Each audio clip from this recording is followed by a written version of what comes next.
Baik, untuk teman-teman para pengunjung mungkin ada beberapa yang pastinya mengenal sosok beliau Pak Hasvan.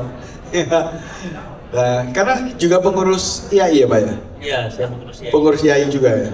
Jadi kalau anggota IAI nggak kenal kebangetan ya?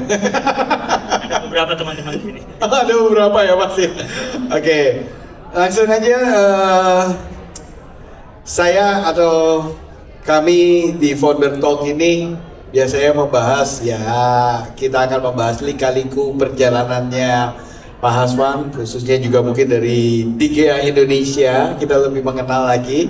Juga mungkin untuk Anda para pengunjung bisa juga lebih mengenal lagi DGA Indonesia.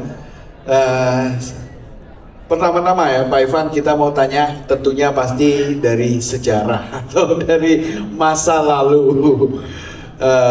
Pak Hasvan, untuk dulu waktu masih kecil sebenarnya cita-citanya apakah benar-benar menjadi arsitek atau ada cita-cita lain? Sebenarnya saya tidak ada cita-cita jadi arsitek ya sebenarnya. Oke. Tapi karena hobi menggambar aja, sukalah coret-coret di buku belakang kan, suka coret-coret di buku di belakang. Lama-lama makin kesini cari yang memang jurusan untuk pekerjaan berhubungan dengan seni lah. Nah, saat itu setelah lulus sekolah yang saya cari yaitu arsitek. Arsitek saya di Yogyakarta, jadi saya langsung ambil jurusan arsitek di Yogyakarta di kampus UII. UII Yogyakarta ya. Iya, arsitek. Pertama tadi tidak ada cita-cita jadi arsitek. Tidak ada, hanya hobi menggambar saja. Kayak hobi gambar kan bisa jadi pelukis Pak. Iya, benar. Sekarang saya mengetahui ternyata arsitek itu dia lebih ke teknis ya, lebih ke teknis bangunan, teknis cara presentasi, cara berhubungan dengan klien dan lain-lain. Ternyata arsitek itu luas gitu. Bisa kemana aja dia jatuhnya. Bisa kemana aja. Bisa kemana aja. Tapi karena memang hobi menggambar tadi, explore itu ya. Jadi saya suka di situ. Oke. Buat maket, visualisasi 3D dan lain-lain. Tapi memang sebelum maksudnya sudah suka gambar, suka ya, buat kerajinan seperti itu, maket dan lain sebagainya. Tapi akhirnya menentukan ambil arsitektur di kuliah ya. Iya, ambil arsitektur. Itu sudah paham tuh arsitek seperti apa tuh. Iya, sebenarnya saya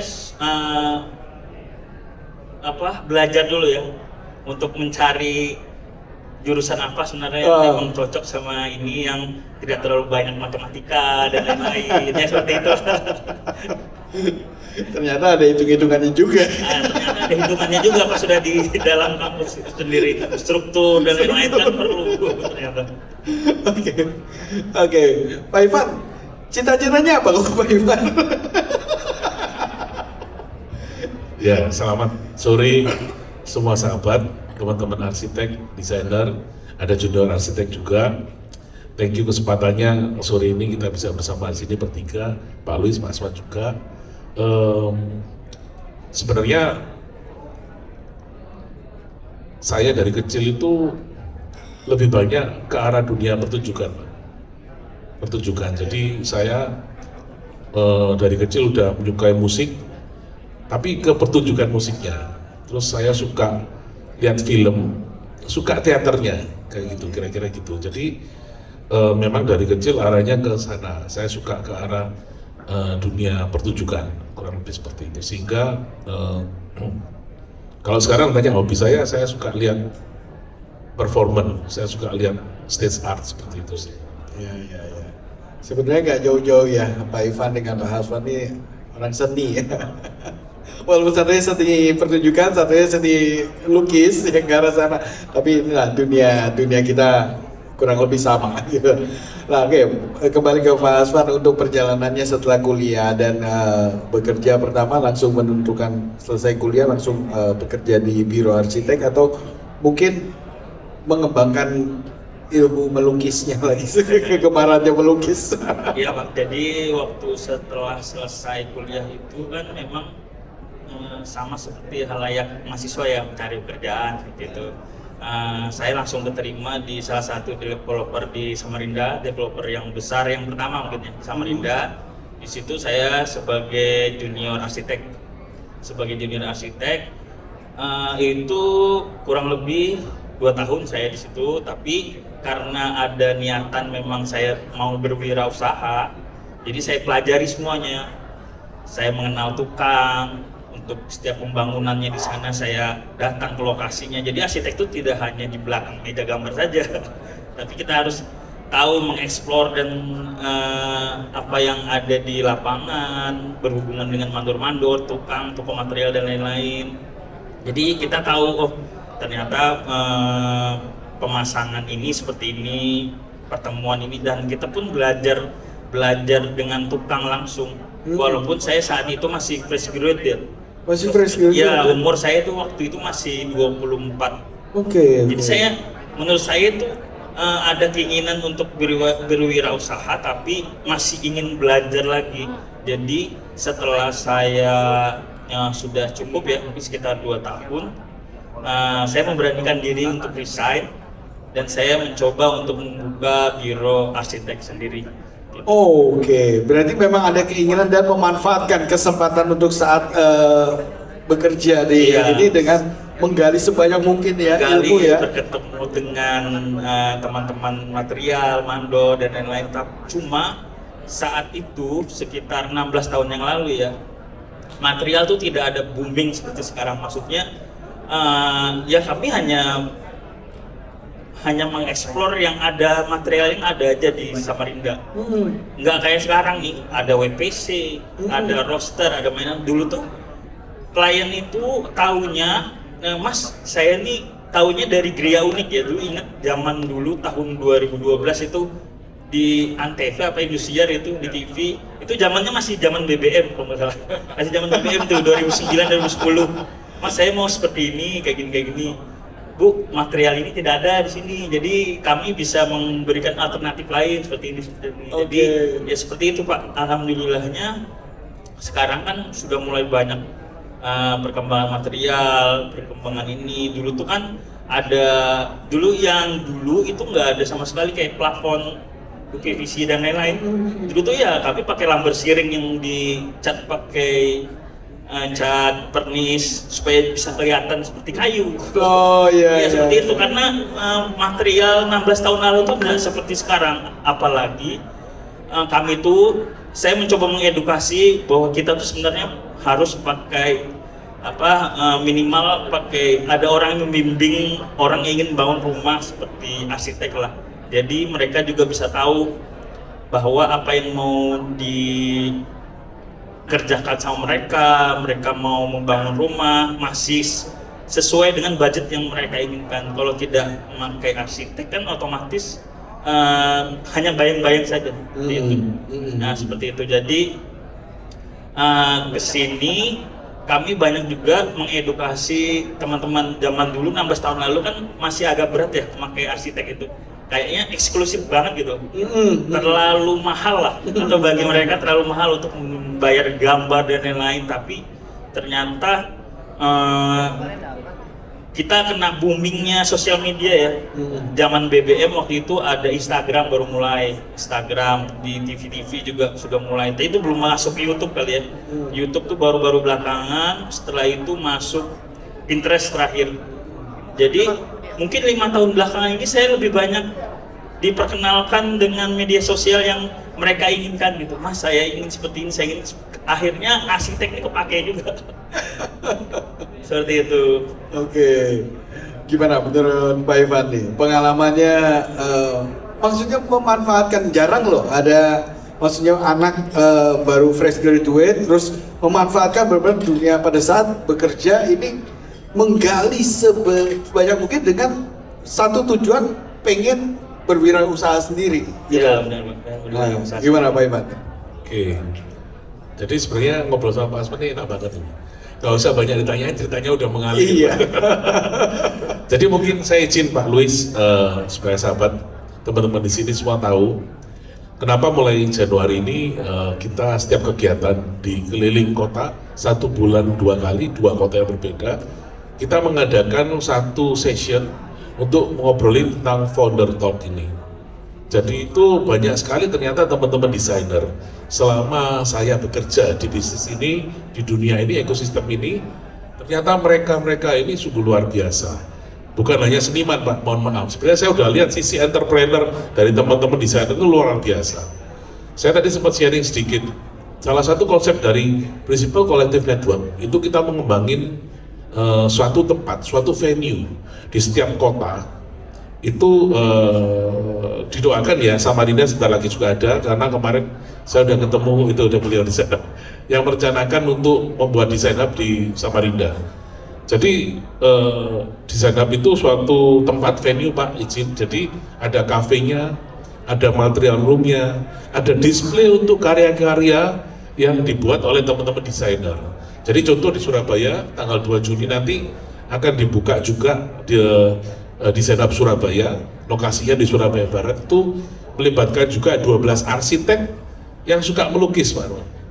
Jadi mereka menampilkan karya-karya lukis mereka di sana, sehingga teman-teman desainer lainnya yang ingin mengisi rumah, mengisi dekor detailing ataupun artis dalam proyek-proyek mereka bisa mendapatkan suatu portfolio karya dulu sebelum acara kita buka. Itu salah satu bentuk desain hub Pak. Nah itu desain hub yang pertama kali kita buka di Solo di bulan 2 tahun 2026 ini, justru yang hostnya, jadi istilah kami itu hostnya adalah seorang arsitek Pak. Jadi mereka seorang arsitek, jadi mereka punya keinginan banyak yang tidak hanya bisa direalisasikan dengan karya-karya dan visi mereka hanya dengan profesi arsitek yang yang umum, mungkin nggak bisa, sehingga akhirnya mereka rasa entrepreneurnya luar biasa, buka divisi lagi untuk interior juga Pak, dia buka divisi untuk interior juga. Jadi dari sana itu saya mulai banyak berpikir, termasuk yang terakhir ini kejadian saya sendiri. Anak saya ada 3, yang pertama dan kedua kebetulan juga kuliah di arsitek kebetulan, karena lihat papanya mungkin berkecimpung di dunia ini, dia lihat sosok arsitek itu luar biasa. Kok seru ya Pak ya, arsitek itu fashion banget, arsitek itu keren banget, arsitek itu kok bisa keliling dunia lihat-lihat karya luar biasa. Tapi yang lucu Pak, izin, setelah magang 3-4 bulan di Jawa Tengah, dia balik ke kota kita Surabaya, kebetulan saya domisili di Surabaya keluarga saya. Itu dia ngomong, Pak kok kelihatannya saya kurang cocok di profesinya arsitek. Kenapa? Karena banyak bekerja di belakang layar. Karena saya tahu anak saya itu kegiatannya banyak, padel lah, golf lah, boxing lah, macam-macam. Jadi terus saya tanya sama dia, ternyata dia ingin mengembangin dari unsur yang lainnya. Ya saya sebagai orang tua mengarahkan kurang lebih seperti itu, dimana ujung-ujungnya dia bekerja, berprofesi sekarang sebagai entrepreneur juga, bidangnya masih di dunia kita. Jadi dia sekarang pegang aluminium finish good dari Eropa. Ada 3 brand, Suko, Teknal, dan Midu. Jadi itu, tapi saya cukup bangga dan saya melihat ternyata profesi arsitek ini nggak hanya bisa digambar saja gitu, bisa macam-macam. Dan kebetulan anak saya ini pada saat setiap ketemu customer itu saya wow banget gitu. Loh kenapa?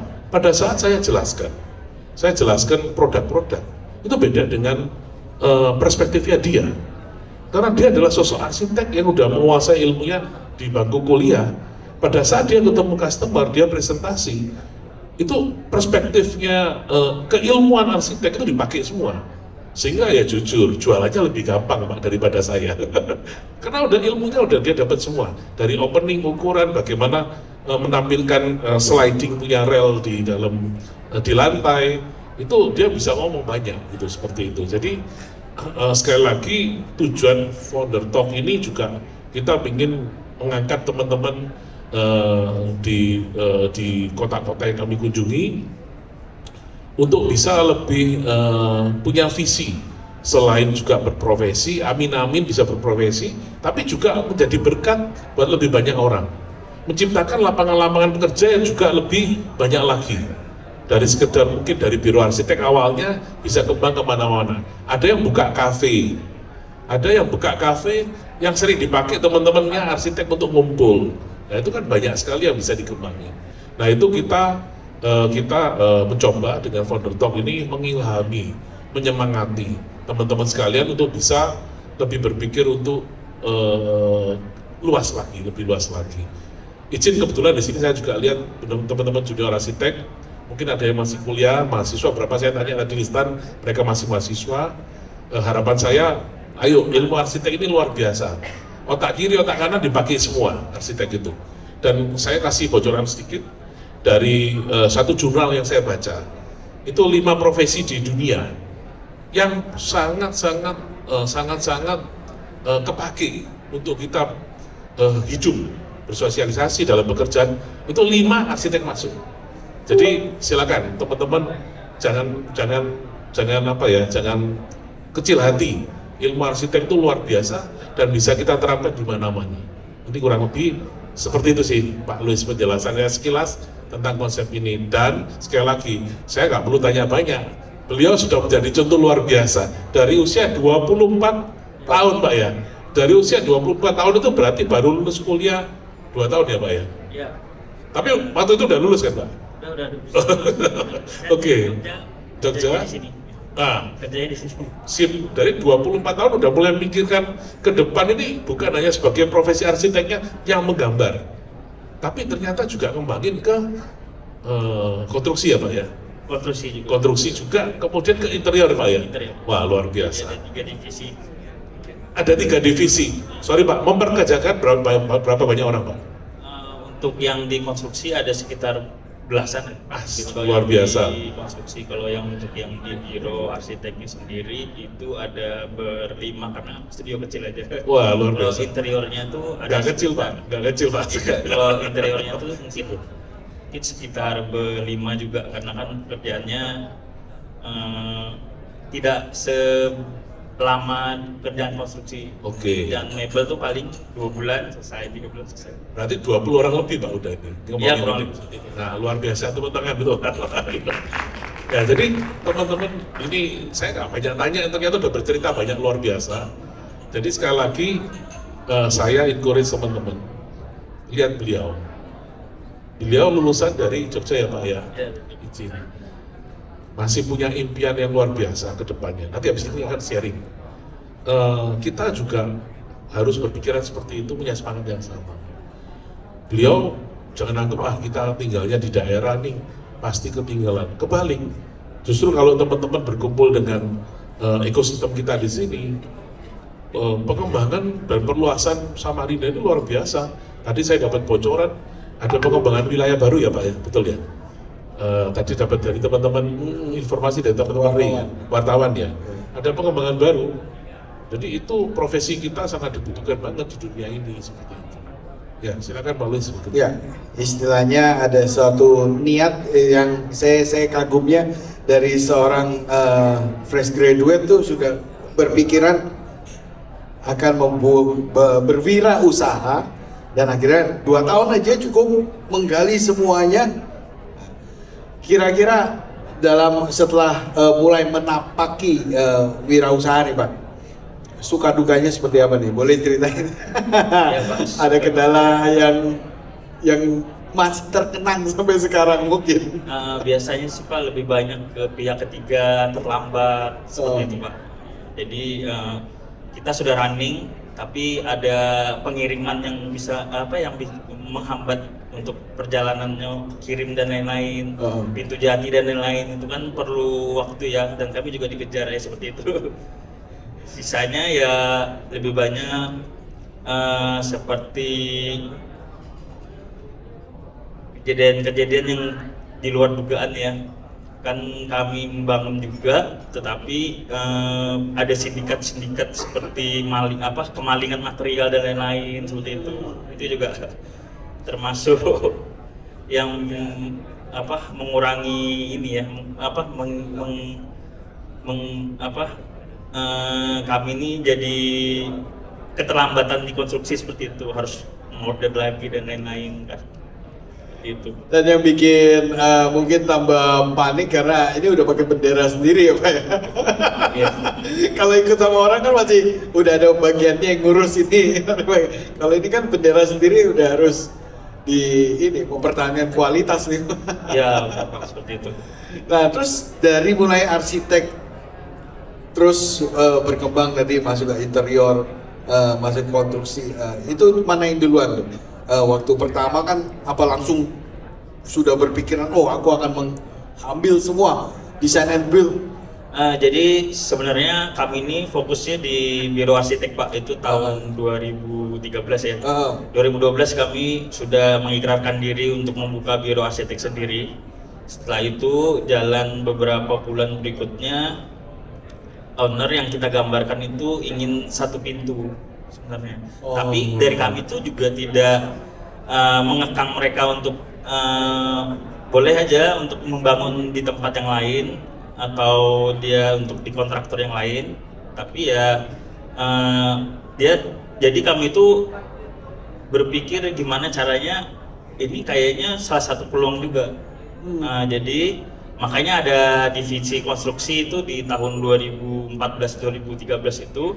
Karena ada kebutuhan Pak, jadi owner juga ingin lewat Mas Haspan aja untuk satu pintu pengerjaannya, seperti itu. Sebetulnya kalau seperti itu ya Pak Ivan, itu kan berarti owner percaya pada satu pribadi ini, ya. Gitu. Saya akhirnya mau udah urusin deh satu pintu aja, ya, beres. Iya Pak. Sebenarnya ada juga di kode etik itu kami juga tidak boleh mengambil untuk pekerjaan arsitektur digabung sama konstruksi, tapi bukan diterjunkan seperti itu.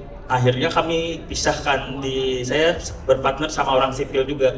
Jadi si sipil ini memang punya manajemen sendiri, dia berkantor sendiri. Saya di Biro Arsitek juga berkantor sendiri.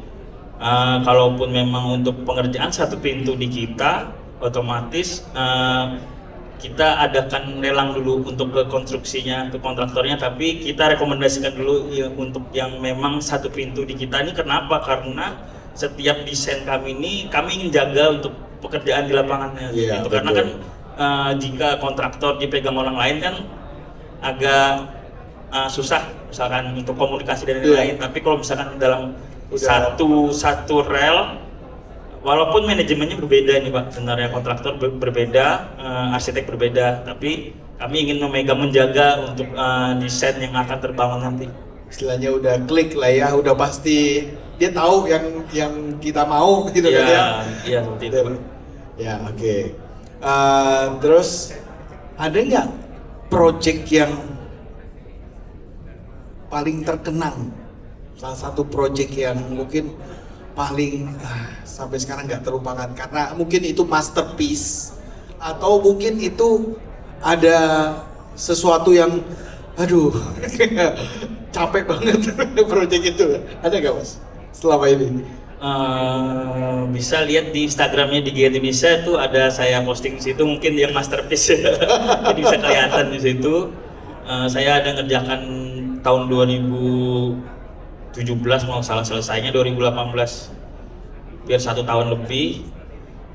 Berubah-ubah desain berubah, otomatis konstruksi di lapangan juga berubah. Tiba-tiba awalnya ada void di tengah rumah, tiba-tiba ingin ditutup dan lain-lain sebagainya. Ya seperti itu. Tapi ada juga yang membuat kami nyaman juga, jika konsumennya itu pembayarannya itu nyaman. Yang paling jauh saat ini ada klien dari Bontang, itu tidak pernah hadir di Samarinda, jadi dia tahu beres aja sampai pembangunan, sampai selesai, sampai sudah terima. Istrinya juga tidak tahu, ternyata dibuatkan rumah waktu itu. Dan dia percaya waktu itu. Gitu. Ya, jadi poin pentingnya adalah kita bisa jaga kepercayaan. Jaga kepercayaan, ya. Komitmen sama klien. Ya. Oke, gimana Pak Ivan? Ya, jadi salah satu petunjuk yang luar biasa dari beliau tadi mengenai trust, kepercayaan. Jadi saat ini pun saya sering kumpul dengan banyak orang, teman-teman seniman, juga teman-teman arsitek ataupun mereka yang berada di bidang kita juga. Jadi jangan lupa teman-teman selalu usahakan punya pedoman. Untuk apa? Untuk selalu bisa dipercaya. Jangan pernah mematikan handphone apabila ada masalah. Tadi sempat ngomong cerita sedikit. Jadi tetap Anda harus menerima telepon itu. Itu salah satu pedoman yang saya ingatkan terus ya. Di dunia ini karena paling banyak problem tadi Pak, keterlambatan. Ada di lapangan ternyata material yang belum hadir, malah udah ada dicuri. Itu tetap kita harus terima telepon. Itu teman-teman dan tim grup sales saya ingatkan itu semua. Jangan sampai nggak angkat telepon. Kalau memang sudah ada kelihatan kendala, disampaikan dulu, proaktif. Itu penting untuk kepercayaan. Ada satu hal lagi Pak Luis izin. Jadi salah satu IP yang dibentuk sama Pak Luis Imaji Waktu bersama salah satu arsitek Surabaya, Pak Yuli Kalsen, aktif di AI juga Jawa Timur. Itu ada satu tajuk namanya Rumah Pertama. Nah ini saya izin kalau boleh tanya ini Pak. Jadi pengalaman Bapak pada saat menghandling proyek pertama yang tanggung jawabnya 100% adalah di Bapak. Itu bisa di-sharingin nggak Pak? Proyek apa? Siapa yang menggunakan jasa Bapak? Mungkin cerita-cerita itu biasanya cukup menarik Pak, untuk menjadi pelajaran bagi teman-teman juga pada saat menerima proyek pertama yang dihandle sendiri ya.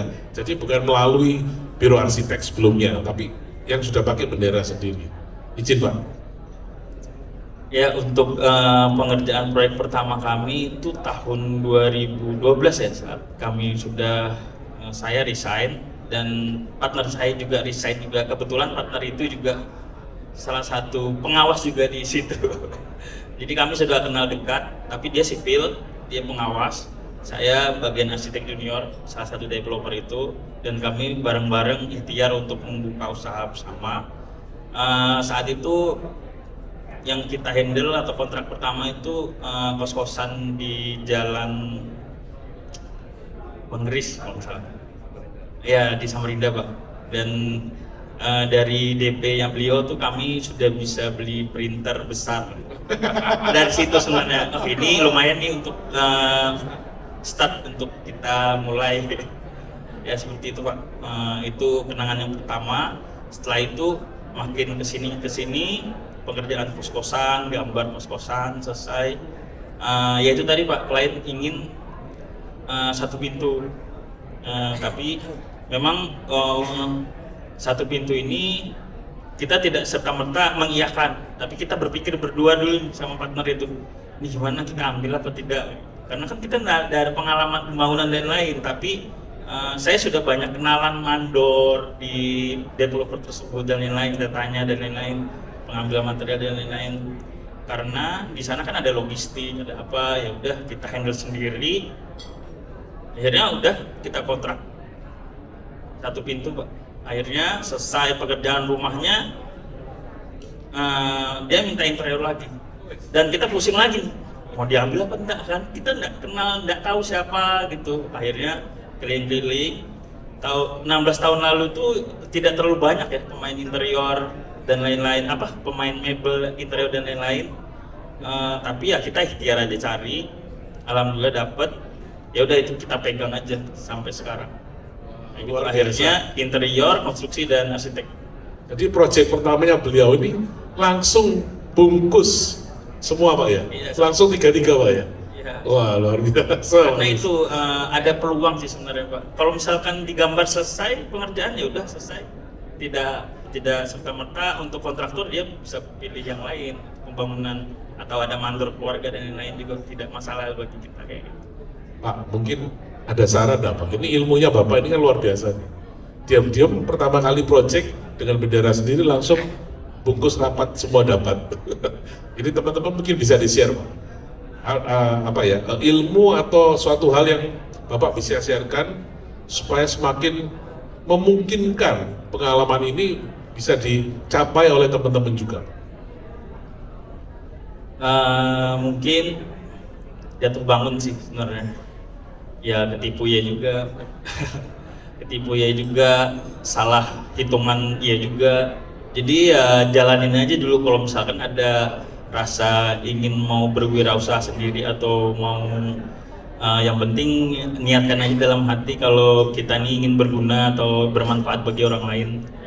Kita tidak menipu orang dan lain-lain. Ya kita jalan yang lebih baik aja, yang penting si pengguna jasa happy, kami happy.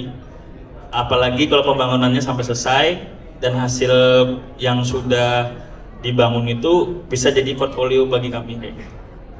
Ya, luar biasa. Jadi teman-teman mungkin sharing dari beliau ini, apapun yang terjadi pada saat kita start suatu usaha, kita harus semangat Pak ya. Kalau nggak semangat pasti langsung stop. Ada masalah stop. Ada masalah mengurung diri. Ada masalah diam. Ada masalah malah lari. Nggak boleh Pak ya. Semua dihadapi sampai selesai Pak ya. Sebenarnya mencintai pekerjaan juga salah satunya Pak. Jadi Nice. kalau ada komplain yang sangat berat pun, jadi kita ya senyum aja, karena kita ya mengerjakan ya dengan tulus, mengerjakan dengan baik dan lain-lain. Memang ini kesalahan yang kita ini inginkan, misalkan kesalahan pemasangan pekerjaan di lapangan dan lain-lain. Tapi ya kita, karena kita memang sudah suka dengan pekerjaan apa yang sudah kita lakukan, otomatis semuanya akan happy aja ke depannya. Dan dalam pikiran kita yang penting semua akan berjalan lebih baik kayak gitu aja. Berpikir begitu aja, insya Allah kedepannya bagus. Oke, luar biasa. Tepuk tangan nih buat beliau nih. Jadi memang salah satu ide awal dari Founder Talk ini, kita mencoba, tim production kita mencoba mengangkat sisi-sisi pembicara itu yang masih reachable. Karena teman-teman mungkin tahu ya, banyak program-program entrepreneur yang menghadirkan pembicara-pembicara itu pengusaha-pengusaha nasional. Ya jujur, kalau kita ngomongin pengusaha nasional kan jauh banget lah, kurang lebih seperti itu. Tapi dengan hal ini, kami menampilkan beliau di sini, itu teman-teman istilahnya ya, masih reachable, masih dekat dengan beliau, apa yang ada di lingkungan sosial beliau, dengan dukungan teman-teman. Bahkan mungkin saat ini kan Samarinda juga teman-teman sudah, asosiasinya juga sudah cukup jalan ya, dari IAI juga cukup jalan, kegiatannya banyak. Itu teman-teman bisa bergabung dan saling belajar. Kalau perlu sharing bisa sharing juga. Nah ini itu salah satu target kami. Kalau saya hadirkan pembicara yang di sini dari Jakarta Pak, wah kasihan teman-teman Pak. Jadi harus, waduh ya Pak ya, caranya dapat gedung di Jakarta gini. Saya rasa belum mereka tercapai, patah semangat di tengah jalan, lari sudah ngos-ngosan Pak, kira-kira gitu. Jadi kita ingin teman-teman untuk maju nggak perlu harus kemana-mana. Ya, Samarinda ini luar biasa. Saya ke Manado, kota yang saat ini perkembangan juga cukup bagus, tapi tidak semaju Samarinda. Itu pun kita berusaha untuk menyemangati juga. Nggak perlu ke Jawa, kita kembangin di daerah kita. Banyak hal yang bisa kita lakukan. Minim-minim. Teman-teman kalau lihat di sini kan banyak prinsipal nih, minim-minim. Kalau ingin entrepreneur untuk bisa jadi pengusaha juga, jadilah distributornya mereka, jadi agennya mereka di sini. Syaratnya nggak berat, semakin lama semakin ringan kok. Jadi itu salah satu contoh yang kita ingin hadirkan pada saat tim kami produksi, tim kreatif kami bicarakan konsep ini, itu yang mereka hadirkan yang saya langsung happy banget. Wah benar ini. Kalau kita hadirkan banyak Pak, dulu bicara kita ada dari Jakarta Pak, ada yang dari Singapura malah Pak, Pak Krisju itu namanya. Tapi kan kita kalau mau mimpinya terlalu jauh kan kita ya ngos-ngosan. Nggak perlu kita ke Jawa. Di daerah kita tumbuhkan baik-baik, pasti bisa. Buktinya ya beliau ini. Pak izin, kalau teman-teman suatu saat mau ngobrol boleh ya Pak ya? Boleh, bisa main ke kantor gitu. Nah silakan ya, udah buka open house ya Pak ya. Sekalian bisa main ke proyek bisa. Sekalian ada nasi kuning Pak ya. Ada mihun Pak. Oke, Pak Luis dari saya. Kalau sekarang kita menuju ke impian, kira-kira impian apa nih yang masih udah, aduh, nih harus aku target tahun ini atau 2 tahun, ada nggak impian itu tuh yang masih pengen sekali diwujudkan? Impiannya ya Pak ya. Saya bisa ini aja sih, Pak. Bisa dikenal arsitek. arsitek Samarinda bisa dikenal sudah tidak dipandang dengan keeksklusifannya, tidak terlalu mahal dan lain-lain, karena kami juga membantu dan membimbing teman-teman yang ingin bangun rumah seperti itu.